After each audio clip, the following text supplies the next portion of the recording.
Welcome to the CineQuest Video Podcast.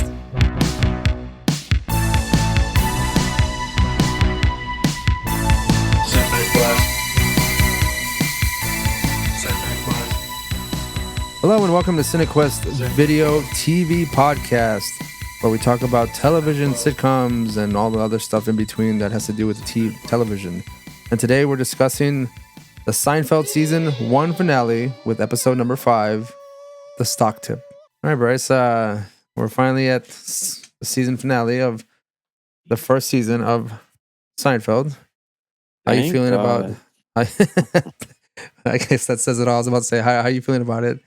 And if your response is thank God, I can see that. It's a long, it's probably, it seems like the longest, shortest season to me because everything's so new. Everything's, it starts off really slow, and you can see it takes a while to get its footing when it comes to the plot, the stories, the characters, and I feel like this last episode we're kind of seeing more of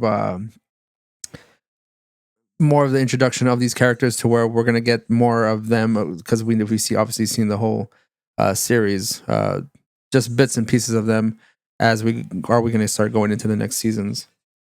Yeah, it's starting to get more. I mean, it's Seinfeld, right? It's all right. Like, I mean, even the first one, I don't like the first season. I think a lot of people do. I still enjoy Seinfeld, so to me, it's I'm still watching Seinfeld. I'm happy. Yeah, just not my favorite. And I'll tell you this: it's interesting. Like you said, it's like the longest, shortest season. But if you think about it, the way we do these episodes, well, maybe it's not exactly every week, but that's how it would have aired in the '90s. Yeah. It would have been one episode a week. So think about it. It's honestly pretty amazing that it survived when you think about like this season had to air one episode a week. And let's be honest, that's not that great. It's really not. No, so it's a miracle it got a second season. Yeah, I mean, I can only imagine like people tuning into the pilot, and then the few people were like, "Man, I really want to see the next episode," because it's very novel for the time. I mean, of course, like later in the seasons, they kind of make a parody of this, like this whole concept. Mm-hmm. But yeah, I'm glad it got a second season. But we still see like some of the bits of the uniqueness of Seinfeld as opposed to all the other sitcoms that were going on at the time. Yeah. In this first season, granted, it's not fully fleshed out, but it's getting there. Yeah. So we are starting off with we're starting off with episode number 5, which is called The Stock Tip. And just funny enough, Bryce, you and I have started kind of like slowly dabbling in these kinds of things. And it's crazy how it kind of worked out because I related a lot to this episode because of how we got somewhat involved in a certain stock that has kind of like, of course it fluctuates, that's just what it does. That's what they said in the show. That is what they say. And we've had discussions. Even again, I completely forgot about what this episode was about. Whenever we discuss things like, should we get out? Should we like stay, or like what should we do? Like, it's funny too, man, because this movie does it. Or not movie. I'm sorry, but this episode does it perfectly because everyone has their bit of advice. Mm-hmm. I know I've talked to a lot of people. I said, "Oh yeah, I got this stock," and they're like, "Well, don't pull out." Or, wait it out. Like, I would move it. I was like, "Well, you don't even know." It's like everyone's an expert, man. Everyone's an expert when it comes to stock. But I don't think you can really. I mean, you have a lot of speculation, but I just don't know if there's anyone who knows because it's like telling the future a little bit. You know what I mean? Yeah. But as we'll see, George has a little something up his sleeve, supposedly in the episode. Yeah. So. And it's funny because like I only talk to you about these kinds of things, but like you said, everyone has an opinion. That's why I specifically don't speak to anyone else about these types of things that I'm doing, because again, everyone has an opinion. Everyone's gonna have something to say about it, even though like they probably don't have any stock in anything, or either they do, or like it's a different type of like stock. You know what I mean? Like everything's different. Well, now keep in mind the money that they have invested in this episode is way more. And I was trying to think about that too. It's not anywhere near what we're doing, but it's like I was thinking about that. I was like, because it's $5,000 What was that like in this early 90s money? That might have been even a bigger. Well, no, that is $5,000 in early 90s money. What is that like now? No, that's what I mean. That was $5,000 in early 90s money. So like, what is that? Yeah. So I'm not was sure even bigger chunk of change. Yeah. I mean, maybe double it. I don't know. I mean, you could safely say that because I mean, but yes, we'll get further into that as we get into the episode. So we're gonna start off talking about this episode, and like I said, we're gonna go little bits, break down the actual episode, and we'll give our commentary on it. So we start off again with Jerry's stand-up, where he is, and again, we recently went out to eat, and we were like, you just order stuff, God. Yes, honestly, it's all coming like it's all like too relating in like such a timely manner. If it's coincidental, I don't know what's going on. Probably the only Seinfeld stand-up that I was like at the beginning. I mean, there might be later because I don't remember all of them, right? But like this one, I was like, this is timeless. Yeah, it's like it's true, man. It is straight up true, dude. You go there. And you sit down, or like, oh yeah, strings. Yeah, and food, like, appetizers, whatever, and then you get the check. And it catches up to you, man. Wait, what is this? Like, you're like starting to like itemize stuff in your head. You break out the calculator. You're like, wait a minute, okay, so this was this much, and this was this is okay. Like, do we eat all this food, or did we say something like that? Did we get all? Wait, did we get two of these? Did we get two of these? Yeah. Okay, two. Yeah. Okay, I guess we're right. And basically the stand up is like he doesn't like. He literally starts off the stand up with like he doesn't like getting the check at the end of his meal, right? But like really realistic, who does? Dude, and I just realized this. As how ignorant I am, sorry to break you, but like I never thought about this before. But oh my god, it ties back in to the end of the episode. Yeah, it does. Yeah, I didn't even think about that shit. Yeah. All right. Yeah, exactly. So, and basically Jerry's saying like like money has no importance like whenever you're actually in the moment eating and like ordering stuff. No, of course not. And the only time things come into question is obviously when the check comes in, and like we just said it before, you're kind of like confused as to like how did we get all this food and all this other kind of stuff.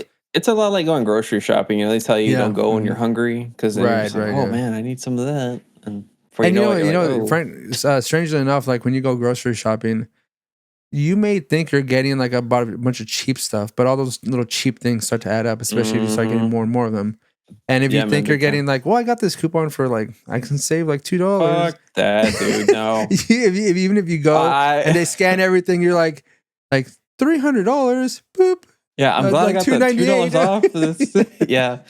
Let me tell you, I know because I was getting duped with that. I was like, I was like looking at snacks. I was like, oh, these beef sticks or this beef jerky from whatever, $2 off. If I buy two, I was like, each fucking bag like $7.98 per like thing, and I'm like, okay, so like $2. That's ridiculous. I was like, I'm not doing this anymore. I'm not gonna get fooled by this. Yeah.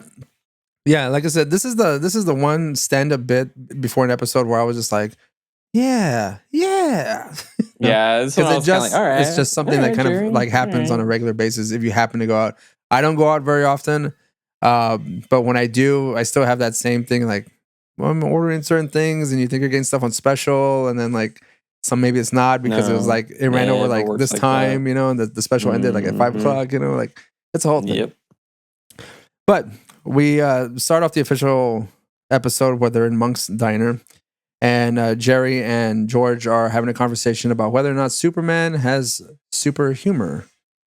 Or like he's like really funny, and according to Jerry, he Seinfeld, is Superman. Yeah, this is where we're starting off again, where we see Jerry's infatuation with Superman. Yeah. George does not believe that the yellow sun of Earth affects his humor, but Jerry seems to think so. Like, why would that be the only element of his brain or something? Yeah, why would that be the only part of his brain that is not working? With the sun, like he's not funny. Well, that's what's funny because like they never. Superman isn't super smart though. Like he's never been super intelligent. If you think about it, like he's a Kryptonian. He has like the technology of his people, but never in the comic books. He's been outsmarted by Bruce Wayne before. There's nothing about him being smart. And if I may, I want to dig a little deeper into this whole Jerry Seinfeld Superman thing. Okay. If you want to get weird about it. Jerry Seinfeld, being Jewish, is weird that he likes Superman, because what is Superman in German? Übermensch. And Übermensch was all about, it's all Nazi affiliated, which ties it back into Jerry Seinfeld being a self-hating Jew. That's not true. Serious. That's not true. He's pro-Israel. It's a little weird. The Jewish guy is in Superman. When Superman is sort of a Nazi idealization, I'm just saying. Well, anyways, we'll get comments on whether or not how accurate or like that is for like a fan of Superman, whether or not his cultural background has any effect or should have any effect. I don't know. I just find it strange. That's all I'm saying. So we have Elaine. Elaine shows up and she is going on. She starts a conversation pretty much saying that she lost a grape. And that's kind of like the main focus for a second, that she was like on her hands and knees because she dropped a grape in her kitchen and she couldn't find it. And I mean, as simple as that little bit of premise is, and of course it gets abandoned, like it's not really like anything important. I think people can relate to dropping stuff in their kitchen and then like they can't find it. Dropping a peanut, dropping a grape, dropping this or that. And it just kind of disappears. You know, it happens. Just a little small relating story, part of the story. And then she goes on to say that she's dating a man named Robert who has 2 cats because she's Jerry was under the impression that she was crying because she lost this grape, but she was just saying that she had an allergy attack because her the person she's dating, Robert, has 2 cats and she's allergic to the cats. And they go on from there to say that Jerry is thinking about going away on a vacation with Vanessa, which is the girl that we met in episode 2. Yeah. And they've only been going out for a month. And George is kind of against it because he thinks that, that's not going to be good because it either fast tracks things or maybe it like exposes things to people like they're spending too much time together as opposed to just like how casually they are spending time together now. Yeah, and this is the lawyer lady, right? So this is the 3rd appearance in the season? Or is it the 3rd? Appearance? I thought it was second appearance, yeah. Okay. And basically that's kind of where it ends, and then we get into the titular portion of the episode where George is checking out his stock, seeing how it's doing, and he mentions that he knows a guy named, I forgot the guy that he names that knows Wilkinson. I think it's Simons. Simons or something like that. Yeah, he knows a guy named Simons who knows a guy named Wilkinson who has kind of like insider knowledge about stocks. And basically he says he has a tip to where there's a stock for a company. I forget the name of the company that is Syntrax. It's televising opera. New way to televise opera. Yeah, it's a little electronic device. So dumb. It's like stupid shit. Yeah, maybe at the time it made sense. You know, I don't know. Nowadays it's ridiculous, right? I guess but like in New York, I guess opera's big enough to where like it might like gain some steam in the stock market or something. Well, I don't know. Hey man, there's no YouTube at this time. That's true. None of that. But so I mean, opera's that popular. Imagine if it was a little bit further along, right, Ray? Like maybe a little like early 2000s. Like Jerry, it's this new thing, digital currency. It's called Bitcoin, Jerry. Bitcoin. He's like, I don't know, George. I'm telling you. So George tries to convince Jerry to kind of go in with him on a stock, and George is like, I'm gonna put 5,000. No, 10,000. No, 5,000. He's like, and then he pretty much tells Jerry to go like half, so like $2,500. And they decide, you know what? That sounds like a good idea. And of course, we leave this particular scene with Jerry ordering his tuna sandwich and Elaine kind of protesting about the fact that the dolphins, like you don't get tuna because the dolphins get caught in the net. So he gets chicken, and then George immediately orders the tuna. We cut to that. And scene. can I make a comment on yes, please. Elaine's order? Yes. English muffin with butter. That is not lunch, okay? That is not fucking lunch. That's breakfast. English muffin is a breakfast item. Okay? What is that? I thought they were, honestly, when she said that, I was like, are they getting breakfast? And then he's like, well, I was like, tuna's the impetus for lunch. And I was like, oh, is there English muffin? with butter on the side. Hey, I don't know, whatever, dude. later It's strange, on, man. Jerry is like eating cereal 3 times a day. You know, That's like true. he goes to Hey, Monk's I to used to eat order cereal quite a Cheerios. bit when I was young. When I was younger, not as old as Jerry, but when I was a young man, I used to eat like a teenager. I'd eat cereal a lot. Yeah, Good snack, you know, whatever. Yeah, I mean, if you eat the ones that say like the Cheerios, which is kind of like the ones that he gets, I guess normally. I ate Raisin Bran a lot. I would eat Raisin Bran's good, you know, good fiber. I mean, it's not, but it's good. It's good for you, I guess, sort of. I mean, it's good-ish in a way because it has fiber, but I mean, it also has sugar, so that kind of like kills they all that. do. Any cereal, anyways, it's not good. You know, I mean, how much sugar? How much sugar does a plain cornflakes or a plain Cheerios have? What is this? Well, good point, man. What is the cereal he gets too when he's there in the grocery? It's a little bit further, but when he gets in the grocery store and he gets the cereal, it's like, do you got these in puffs or flakes? You only have them in flakes. You got them in puffs. Are they Sugar Smacks? I think they're Sugar Smacks. They're probably Sugar Smacks. Something, man. I don't know. Yeah. So like moving on to the actual grocery store scene, Jerry is with Vanessa, and Jerry complains about talkers in a movie theater, right? Again, a very relatable thing. Yeah. And Jerry says that he gives him like the half turn, like that's all he could do, like just give him the half turn with the big eyes, you know, like. And I guess that's basically it. I mean, like that's kind of like the beginning of the conversation. No, he said, no, man. He says, I gave him the half turn, and he's like, yeah, and then it's like, and then I gave him the full turn with the eye roll. Oh yeah. What else can I do? All very relatable. All very relatable. I mean, some people now would just tell someone to shut the fuck up from like across the way. So I mean, oh yeah, times have changed. So Jerry and Vanessa are talking about the possibility of the weekend trip to Vermont, and Vanessa seems a bit skeptical because Jerry says, "Oh, this is like going to be phase 2 of the relationship. You know, like we can condense months of dating into like a weekend or a couple hours." Mm-hmm. And he's like, "Oh, we can be more intimate. We can walk around naked, all that kind of stuff." Yeah, and Vanessa she doesn't seem to be too enthusiastic about it. Nah, and that already should be like a red flag, right? And I mean, we'll see later on. Obviously, they don't really have too much in common. But of course, a recurring theme. This is the beginning of a recurring theme in the movie. Is obviously, it's not a movie. In the episode where Jerry, of course, being concerned with his stocks, is constantly checking newspapers. Yeah, so he does check this newspaper, and it is after the stock market closes.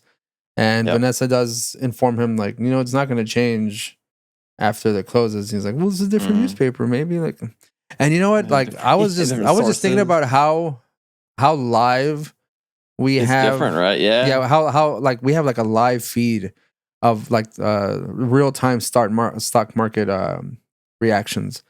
And I can only imagine like them just looking at a newspaper and just getting like bits and pieces. Now, are these newspapers being printed multiple times a day?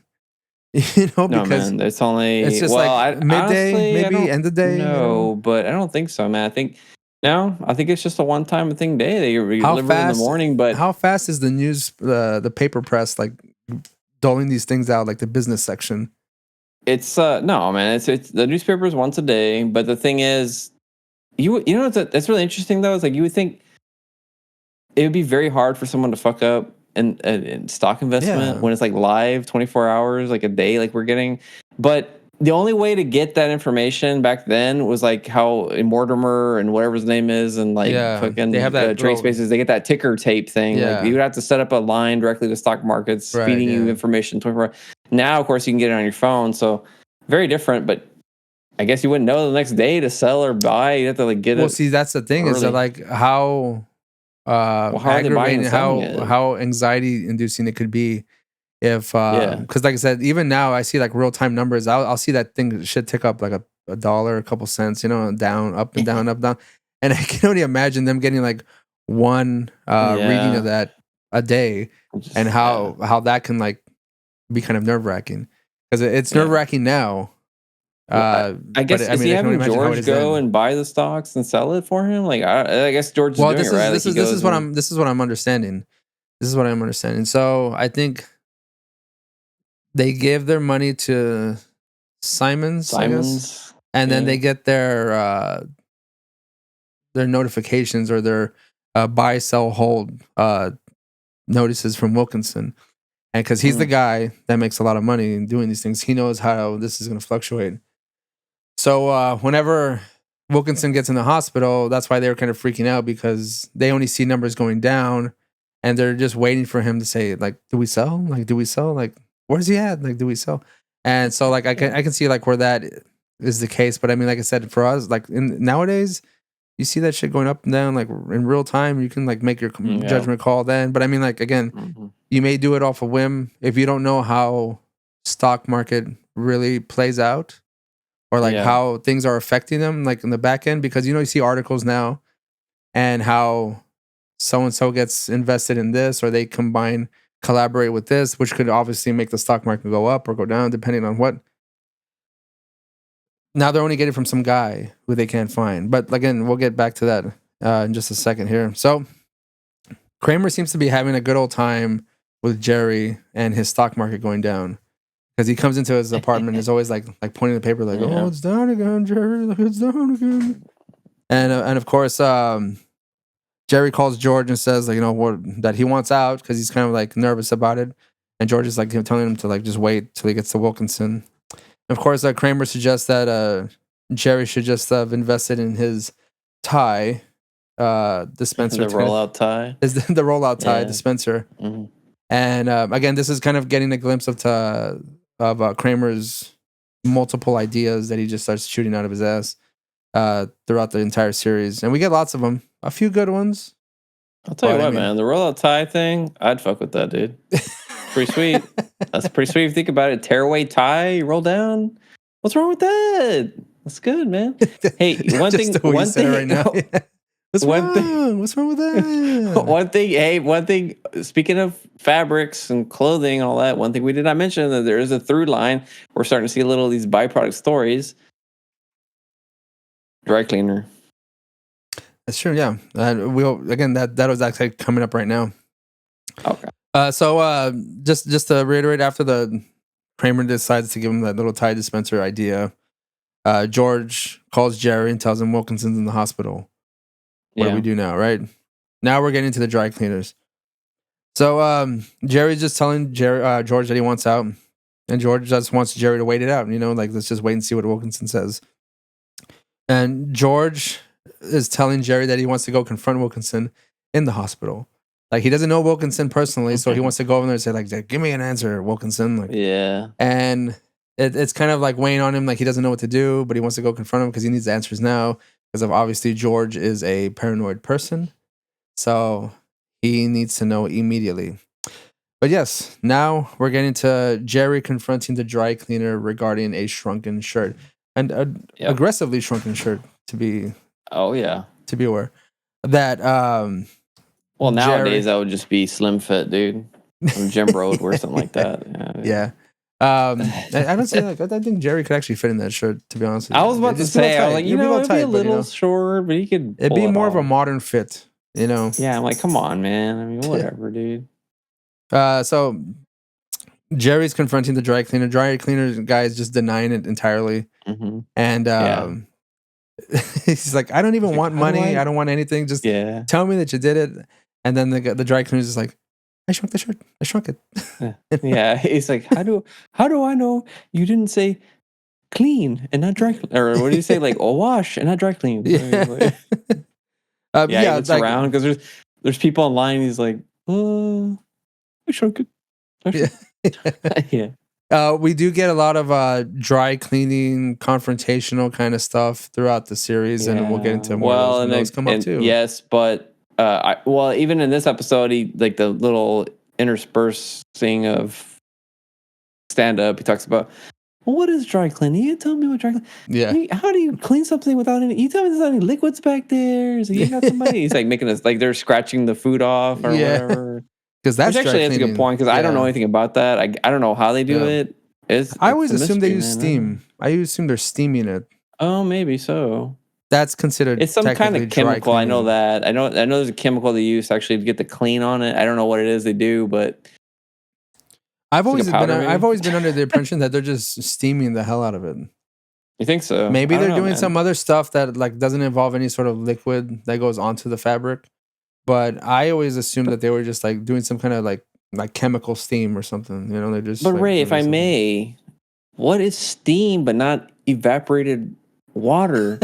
and if and if you steam something, does it not get wet to some degree? Think about that. Yeah. I guess it just depends on how you want to look at it because it doesn't stay. It's not like if you to the touch, it's not necessarily. That's true. It's not. But how much wet, How much later are you getting it though? It could have time to that's dry. true. But I mean, like, I would assume that steaming as opposed to dumping it in an actual wash where it's like getting soaked. Oh yeah, of course. That is obviously different. Would affect your clothes more than just a steam, you know. But yeah, it's like steam. What is steam? Steam is it not just wet air? Well, it is. It's moisturized air. But like, well, then it begs the question. Then how did he shrink it? Then if he didn't, did he just Did he just wash it? I don't know. Well, see, that's what I'm saying. Is like, how does one shrink in a dry cleaner? Like is strange because then you would have to put it in a dryer. Technically, that is dry cleaning, right? And I don't know how if they're doing their quote unquote dry scraping cleaning, whatever magic they're doing back there with their chemicals. Do they put it in a dryer, assuming that like the clothes allow for that? Because technically that is part of dry cleaning because they're not getting it wet, so to speak. I don't know, man. With clothes, like when you do it at your home and you shrink it, is the drying process the part that shrinks it, or can you shrink it with the washing? I think the fact that the wash and the H2O, I don't fucking know, dude. The H2O chemicals and the heat contract the fabrics, and then they react, and then it gets shrunk. I don't know. See, that's why I don't dry my pants, dude. I always air dry my pants. I never put them in the dryer. I noticed that now. Notice that now as I get older and like my pants, I don't have that like fit where I know it'll fit me. It might just feel a little tight, like they could just not fit. Right, so I have to make sure that if I do wash my clothes, I do have to air dry them because if I put them in the dryer, they could very well shrink. Yeah, they shrink, and I guess it's a dryer. Then. And then I have to go like jog for like 10 hours or something, just so they can fit or something. I hear you, man. Yeah. But yeah, so that talking about the stand-up.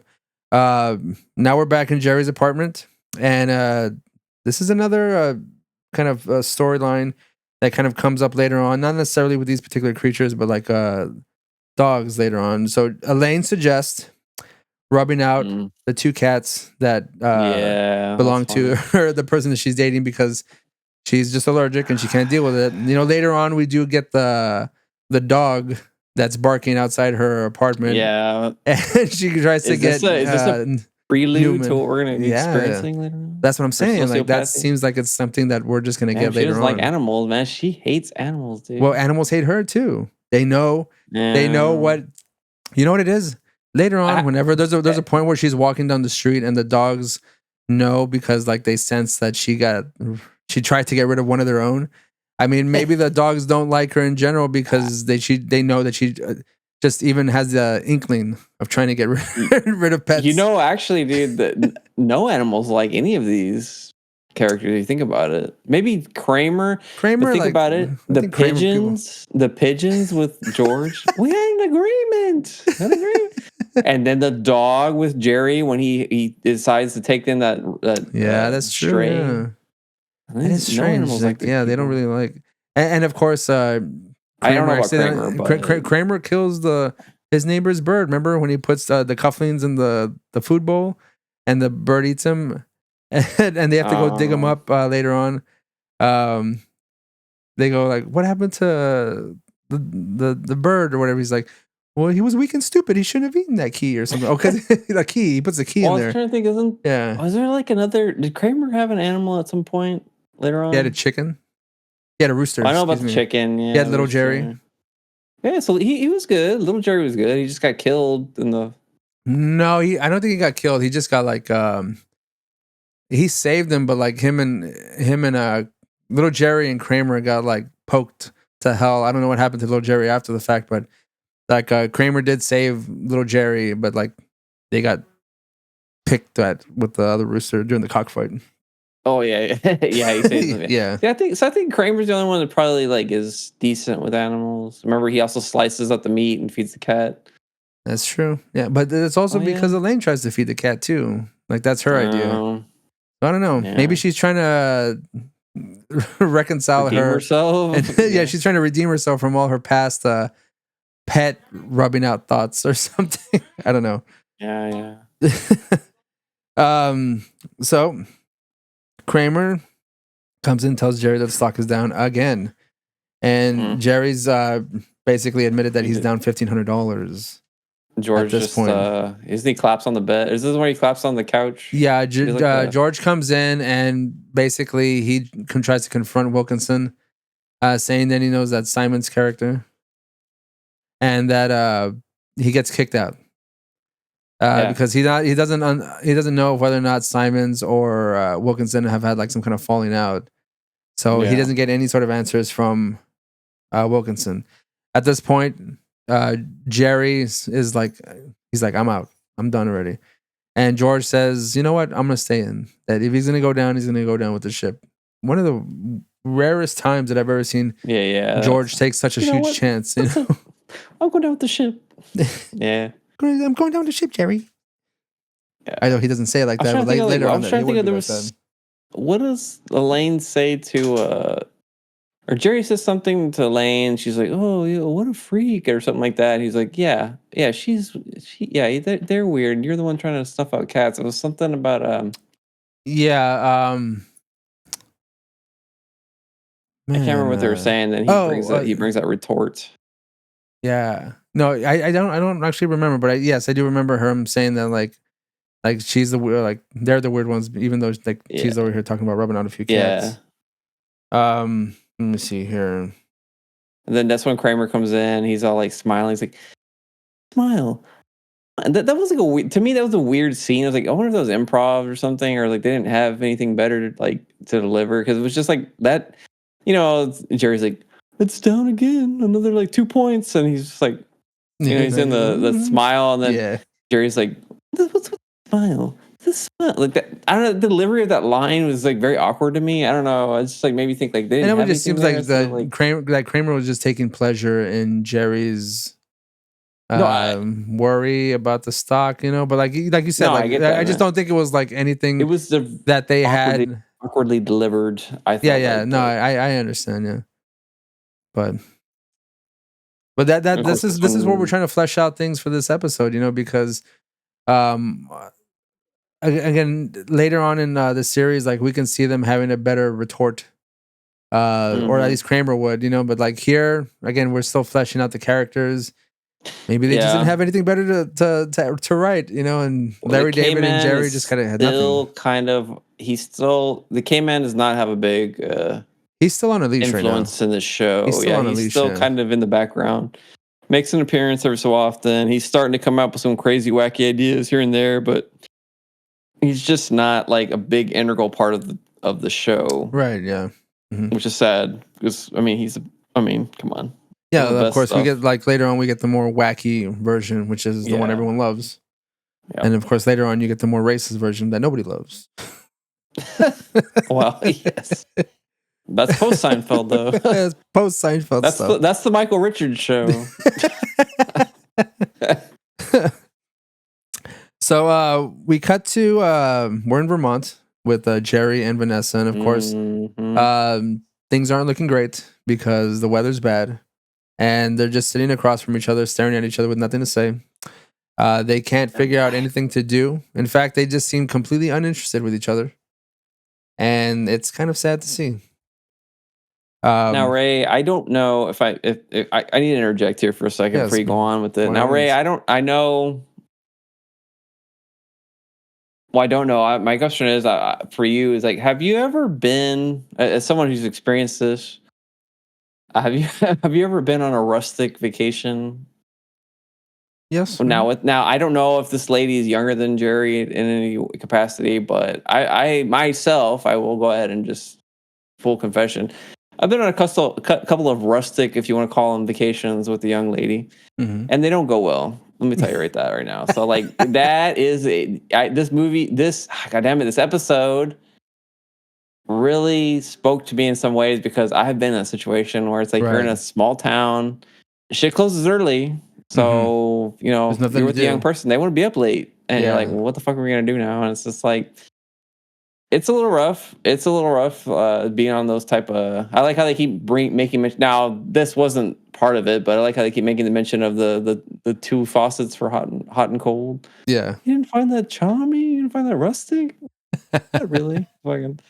Yeah, in fact, she like criticizes his choice of I guess venue because he wants. Man, it's raining, dude. Right, but he decides to take a look at the stock market because again, at this point, he's out already, and he wants to just take a gander, see what's going on. Realize it's gone up, and since he made a bad decision on the stock, she pretty much throws it in his face that well, maybe if you were. She mentioned something about the stock that we wouldn't be in this particular place. Basically, tells him she's basically saying that he's being cheap because he lost a lot of money in the stocks. That's why he's like booking this vacation, which it's a nice Airbnb or not sorry, an Airbnb, just a straight up bread and breakfast. Yeah, it's nice. Seems nice. It's a nice little place, nice little charming place. She's a lawyer. I don't know. It's not his fault. It's raining. He doesn't control the weather. She's a lawyer. Bryce. Yeah, she's a lawyer. Maybe she wants more high class. That's stuff, a good point. She wants like a little bit more high class. Stuff like maybe this one was just they had a coupon or something, and he went to this one instead. When they could have gone to a nice. He thought money is no object for a lawyer. You know what I mean? I understand, but it's the whole point of going. The whole point of going on this type of vacation was that he's trying to speed along the relationship. He wants to get closer to her. He wants, it's like no distraction from the modern world. You don't need to go to the clubs and 4-star hotels or whatever, 5-star hotels. You're just having a nice Amish Vermont. Well, I guess it's Pennsylvania. I'm sorry, Vermont's like hippie, like rustic cabin type thing or bed and breakfast. But again, she's the one. Also, if you remember the market, she's like, "Can we go fishing up there?" And he's all like, "Sure, blues, cups, marlin. Like, they got marlin in Vermont. Yeah, big fighting marlin." It's ridiculous ass dialogue. Obviously, they can't go fishing because it's raining. They can't do anything. It's raining, and so I don't know. Yeah, that was a big dig, man. I was like, ooh, damn. And there was another bit just before we move on to the next scene. Is that he asks her, "Well, what perfume are you wearing?" And she's like, "Oh, you wouldn't know it." He's like, "No, come on, tell me." And she's like, "I can't tell you." And then he has that inner monologue. He's like, "That's normal." Yeah, what do you think that was about? That's another thing too. The inner monologue. Was there another episode in the season where he did an inner monologue like that? Because that doesn't happen too much further on the series. I was thinking that whenever that girl came over, remember? The episode where she was going to stay at his place, but she didn't mention that she had a fiance. I think he has inner monologue in there in that episode. True. Yep. Yeah, but that was also like a weird thing to like just say like, "Oh, I can't tell you." Like, does she know someone who has like a particular it was fragrance company that they can't? They're just like testing stuff out and they can't really say anything. I can understand that, but if it's like being as cryptic as you can instead of just saying, well, I just can't say anything regarding this particular brand. The whole dialogue was just like the whole conversation was just like very awkward and just like he starts, I got a shoe guy. I got all my shoes on discount. And he mentions she's like, "Oh, you mentioned that already." Like, because they got nothing else to say. Watch. They got nothing else to say, and that's He's a bad. Oh wait, I got one. He's like, I got one. It's like it's a bad situation. That's a nice watch. He thinks in his head. He's like, oh wait, I got one more. Yeah, like, that's a nice watch. He's like, yeah, thanks. You gotta wind it. No, it's got a battery. He's like, oh wow. It's like, imagine that for 72 hours, dude. Right? Fuck, that's the worst small talk ever. But the thing is, like, if you don't really have any kind of connection with a woman at that, like, it definitely does not make sense to go on this kind of vacation because. They're like, it almost seems like they must have been gone on a few dates by now. That's a weird, like, that's their conversation. Like, you really have nothing to connect with this person about. Like, I don't know. Who knows, dude? But okay, so now we're leaving Vermont. We're back in Monks. Oh yeah, and we see George fucking living it up, man. George, man. Pimpin' George. With the cigar, the suit, the badass loafers, or the fucking dress shoes. I can almost hear him say, and talking everybody. I'm a pimp, Jerry. I'm a pimp. Yeah. Yeah. Yeah, you remember Kramer's a pimp? I'm a pimp too, Jerry. Nah, what is he talking about? He's like, it just cuts away. Like he's just fucking talking to some random guy. He's like, yeah, he's this guy kills me. James, this guy kills me. Jerry kills me. He's like, well,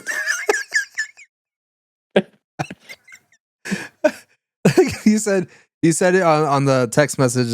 Business George is your favorite George. Like he seems like a really, man, Business George. Like this is a guy who's living in the moment with his success. You know.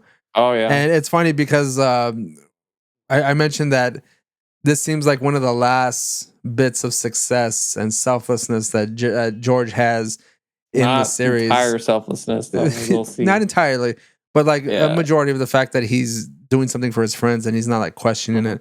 In fact, he's encouraging them like, to get more. Eat, come on, eat. You don't even have to finish it. Get it. Yeah.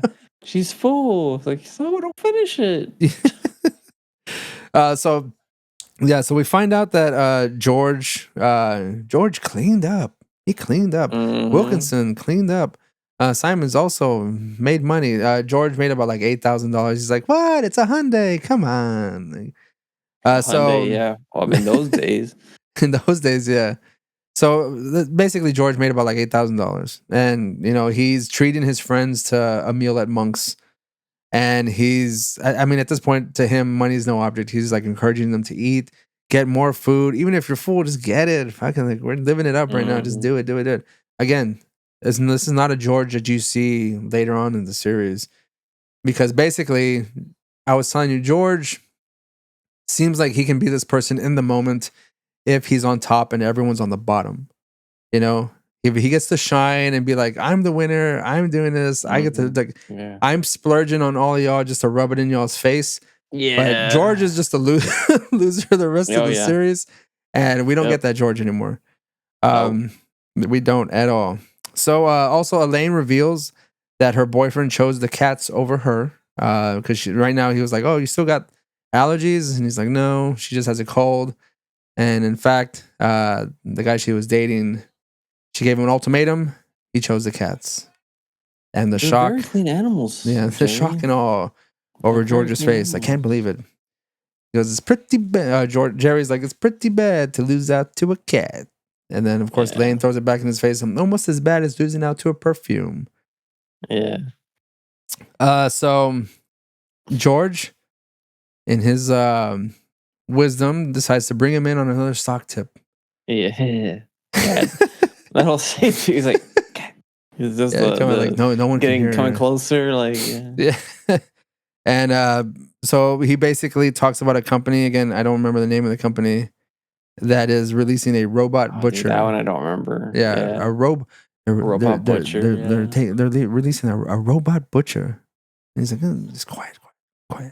Don't say anything. It's like, robot butcher. Like, hey, come on, man, come on. Like, don't tell everyone this, Yeah. Like one so other guy in the fucking I can imagine they were paying attention to the extras and they have the extra in the background like aggressively writing whatever George is saying and stuff.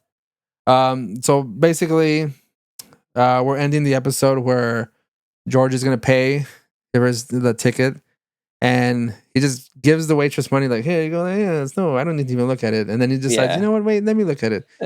What did he tell him? Yeah, I should cover. He's like, hey, sweetheart. Yeah, he's like, yeah, he looks at the bill. He doesn't even look at it.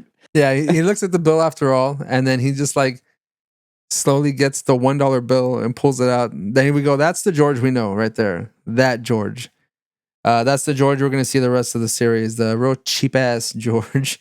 In fact, I mean, we have those instances where George is like, will do anything to split a ticket to where he doesn't have to pay more than everyone else, right? He wants to pay the least amount in like it's like a 3-way split, But we go back to Jerry's stand-up, and Jerry is just basically saying that he's giving up on investing. No longer does he want his money to work for him. Like he's like, money can get fired and all this other kind of stuff, He's like, I'm perfectly fine to work hard and let my money relax. Yeah. All right, so that is where we end the episode number 5, the season finale of season 1. So, just what are your overall thoughts of this episode, Bryce? You know, I liked it. Well, by the way, I just looked it up. It's called Petramco or something. Petramco out of Springfield, Illinois. Yeah, some weird ass name. Yeah. I man, I liked it. Whatever. I'll be honest with you. It's again, it's none of these episodes are going to be anywhere near later seasons. It's just not going to happen. I'm sorry. Like, I don't, I can't connect with them like I do the later seasons. I got a few laughs off this one, honestly. There's a few things here that I found humorous, but I love Business George. Business George is great. I don't know. I don't think I've ever seen George like a suit. Like, I don't know, with a cigar like that. I think that was kind of cool. So I like, this is my favorite iteration of George. Yeah, relax George, man. He wasn't uptight, dude. Except when the bill came, which ties into the stand up at the beginning of it. He pulls the fucking dollar out. Did you notice that? He looks at it. He's like looking at it, and he's like, and the lady's like holding onto it, like he really has to pull it out. It's $1. But that made me laugh. That's like getting into the real petty shit that we'll see later on as the season progress, which I really appreciated with this one. It's a little foreshadowing of the true evil, if you will, the true greed. Because we do get various versions of George, and this Business George is kind of like one that we see here. I don't think we see too much of that George at any other time. We see like Summer George, we see Independent George, Summer George. We see relationship George, elated and happy George. Like we see George where he's winning a bit. Like we do see the Summer George or the opposite George. Is that Summer George? Yeah, where he's succeeding a bit, but never like this smooth and cool. You know what I mean? I would have liked to seen Cool George come back at one point, but they never did. They just couldn't let the guy win, man. They just could not. Well, see, like what would that do to an ego like George's if he would actually really win at some point? Because he can seem like his trajectory is getting up there, but like he crashes. Well, I don't know, but that's all the more to play with, man. Allow the eagle to go up, and then you can bring it back down. And but see, they do that. The thing is, they wrap up his ego. Like, if there's an episode where he's actually winning, they bring that ego down immediately at the at the end of an episode. Like, that's true. There's never a point where George is like on a continuous winning streak in the episodes. At least I don't remember. After he like loses his job, I think come season 2, like after that, it's just like a downward spiral for George. Yeah. And then of course there's like a bit of a trajectory. He goes up and then he's like crashes hard. And then like he might plateau a little bit, but then like he gets found out and then it's just back down again. George is like he never reaches the height of Business George in this episode. I don't think. Yes, for the rest of his basic like premise as a character is like, if you imagine he's on a sea of losing and there's islands of winning. Small, uninhabited, like not even worth stopping on islands of winning. And that's you know what I mean? He gets like one girl that like he bangs, and it's like, oh, this is like whatever, like, like the chick who likes to bang and have salami or like whatever, you know what I mean? Like that one, like you're hot tonight. Well, not her, but like you remember the one? It's like he's like salami or what the fuck? What is that episode? She says. I find salami to be the most sensual of all. I find cured meats. It's just, and he's like that's kind of like those are little wins. Yeah, he's like, those are little wins for him. Evelyn.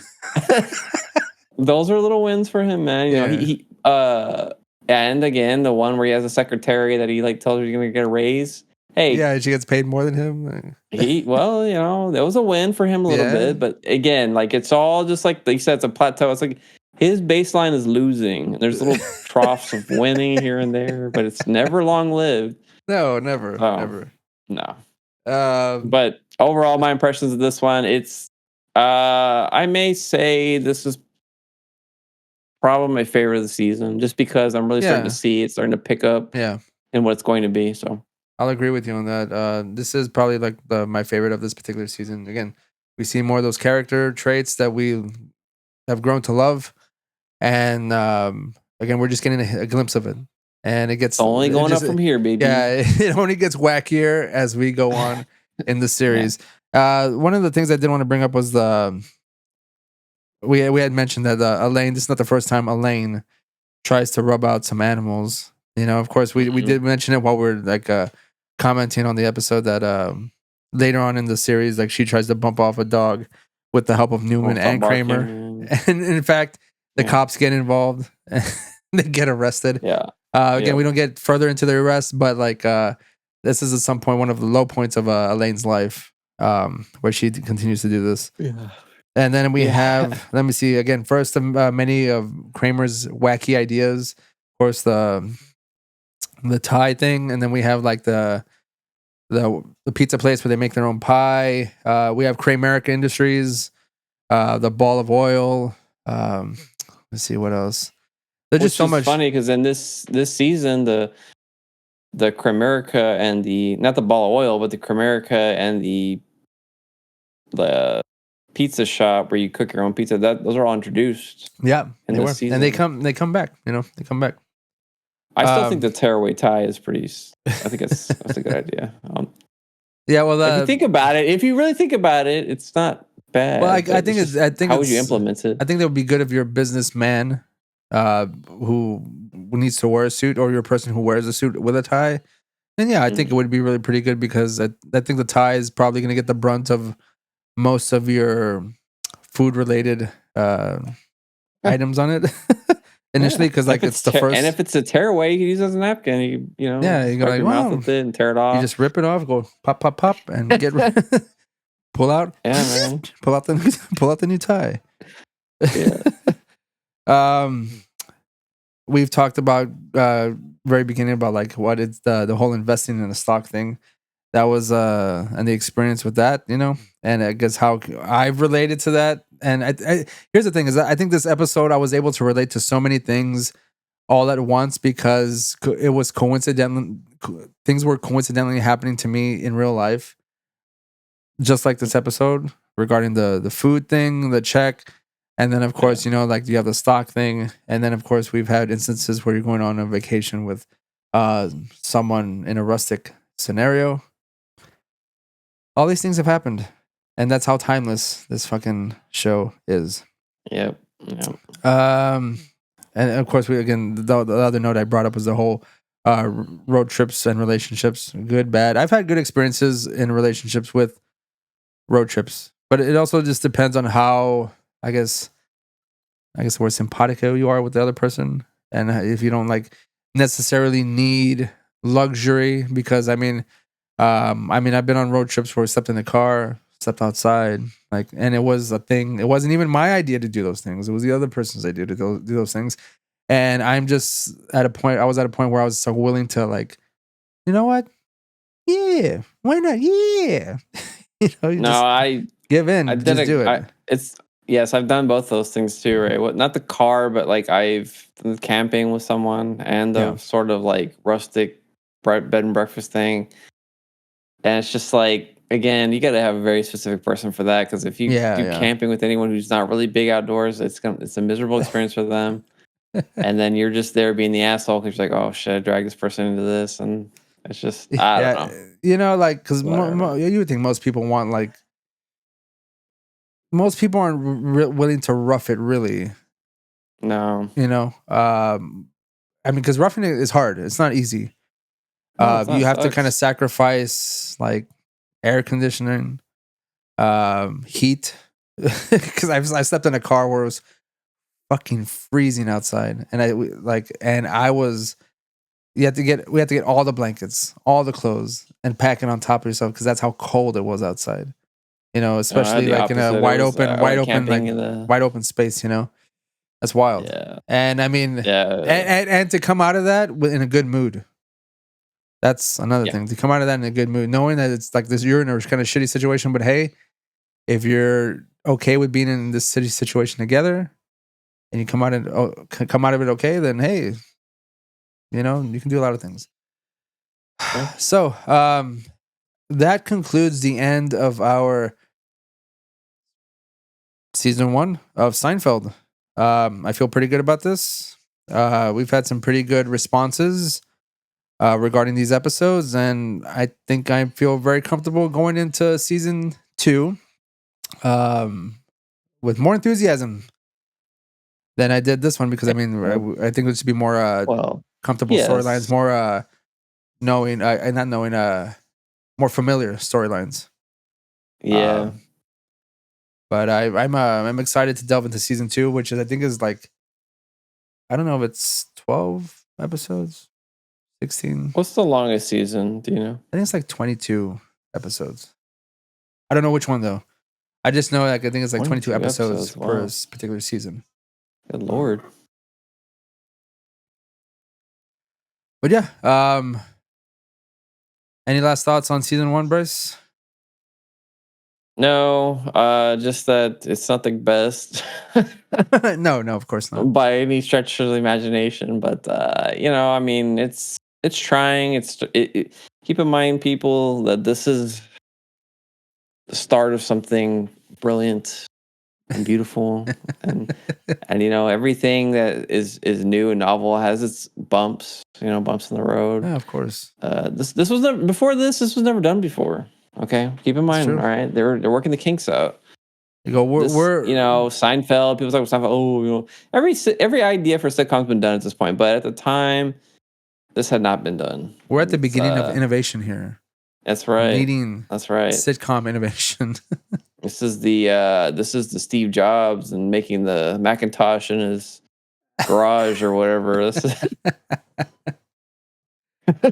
yeah. Yeah. All right. Well, again, I thank you for anyone who's been listening to these Seinfeld podcasts. We have a lot of love for this episode, this series, this sitcom, and we hope to just, like I said, continue on with the rest of the seasons, and hopefully we can get other people to join us. Unfortunately, Ron wasn't able to join us tonight, but he informed me that he is ready to dive into season 2. So again, hopefully we can get more people to like express their love for Seinfeld in these episodes. This podcast isn't necessarily for anyone who's never seen it, but more just has already has grown to love this sitcom and is willing to celebrate. Friends loving ass out of here. It's more so someone bringing other people in to celebrate with us. And that's what this is. No negativity other than the storylines that they. No, hey, and if I may, if you've never watched Seinfeld before, discover it along with us. Yeah, watch it along as we release episodes. You watch an episode of Seinfeld. Hey man, when I was young, I would have loved to have some kind of guide into the Feldiverse. You know what I mean? I don't know, but I'm just fucking with you about that. But like honestly, if you've never watched Seinfeld before, this I feel like was a good guide to get you into, just so you can kind of get into like what it is about. And then if you want to watch it, then please do, because this is not the best representation of the series, but if you stick with it, you'll see why it's like continues to make me laugh and chuckle, even years and years of watching it. Yeah. I'll still see like one thing I maybe have like a little quip or bit I forgot about, and it just gets a good little laugh out of me. So yeah, I enjoy it, man. This sitcom is so quotable that even now things get quoted, and I've quoted it many times, I can still laugh to myself. Whether it's the Festivus for the Rest of Us thing, or Kramer's Yamahama, it's Fright Night. That gets me every time. Every single time it gets me. But it's just because of more so his delivery and Elaine's reaction to him reacting to her, because of how ugly she looks, according to him. I'll tell you one thing. The one that always makes me laugh and shit, it's like not really it's not a line, but it's the visual gag of his fucking Kramer dressed like the pimp. And he's like walking down the street, he's like high-fiving people and shit, and they don't even like know who he is, but I don't know why this shit was. One thing I just want to bring up regarding like that is there's times where we're just like we're eating something and like we say like, it's a good texture, you know, like that's another Kramer response, you know, when he's eating that shitty hot dog. Goes, or just like I also think about the time too where he's like where he's driving on the fucking the fire truck and he's just like people are like, hey, like people just know who he is around town.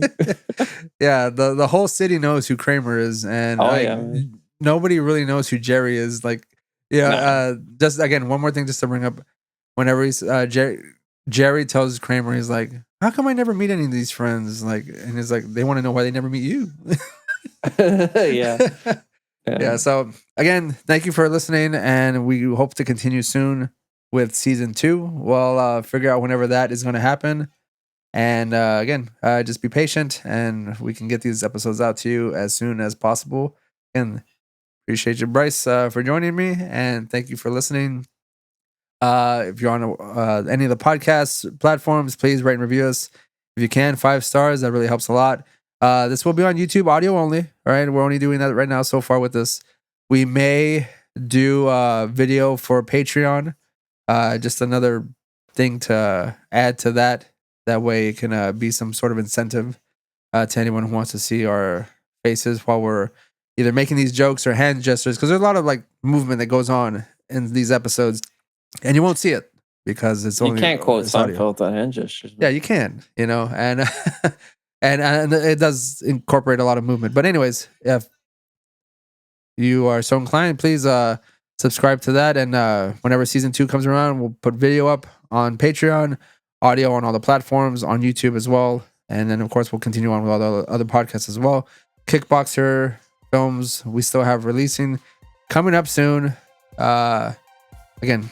Thank you for listening, and we'll see you next time. Bye. Bye.